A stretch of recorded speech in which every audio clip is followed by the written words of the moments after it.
Hey guys, it's David Emmel with Android Authority, and yep, this is it, OnePlus 5T. Now, if you've been following OnePlus for the last couple years, you know they tend to release two phones every single year.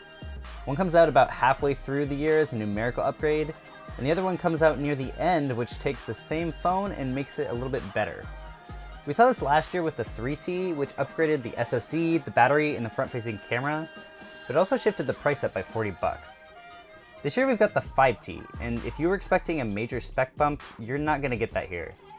The inside of the phone is pretty much the same as the OnePlus 5, save a few minor tweaks to the cameras. It's still got the Snapdragon 835, it's still got 6 to 8 gigs of RAM, and it's still got 64 to 128 gigs of storage.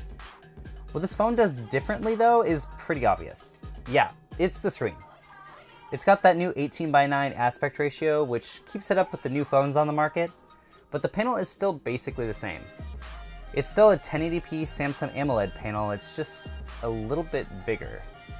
The battery capacity is the same too, with 3,300 mAh of juice, and OnePlus says you're gonna get the same battery life out of it, but I'm remaining pretty skeptical for now. The screen's filling a lot more space on the front of the phone, so OnePlus decided to move the fingerprint reader to the back. Now, if you like the fingerprint reader in the front, you're gonna have to get used to it in the back. Those probably won't be coming back until they can figure out how to read your fingerprint in the screen. On the bright side though, OnePlus wanted to stress how fast this thing actually is. During our hands-on with the phone, OnePlus mentioned that the reader should unlock the phone within 1/5 of a second, but of course that's something we're going to have to look at in our full review. If you don't like unlocking your phone with your fingers, OnePlus actually added a new face unlock feature. They're saying this can unlock your phone from up to a 45-degree angle. I'm pretty hesitant to say how secure this actually is, but it was really fast during our time with the device, so it's always convenient to have at least. The camera on the 5T is also a little bit different. The dual cameras are still there with a little extra bump, but the telephoto lens is gone. Instead, the 5T is packing a 20 megapixel f1.7 sensor, which uses their intelligent pixel technology from the 3T's front-facing camera to apparently do better in low light circumstances. They said they swapped these out because users didn't really notice the difference between hardware and software zoom, but I'm not really buying that. You're gonna have to decide if the better low-light performance is worth the omission of that 2x optical zoom.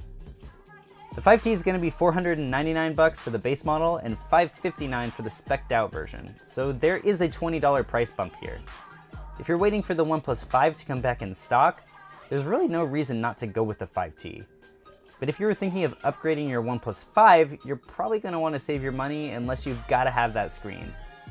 Overall, and I'm paraphrasing Josh here, the OnePlus 5T is same, but different. So that's been it for our hands-on.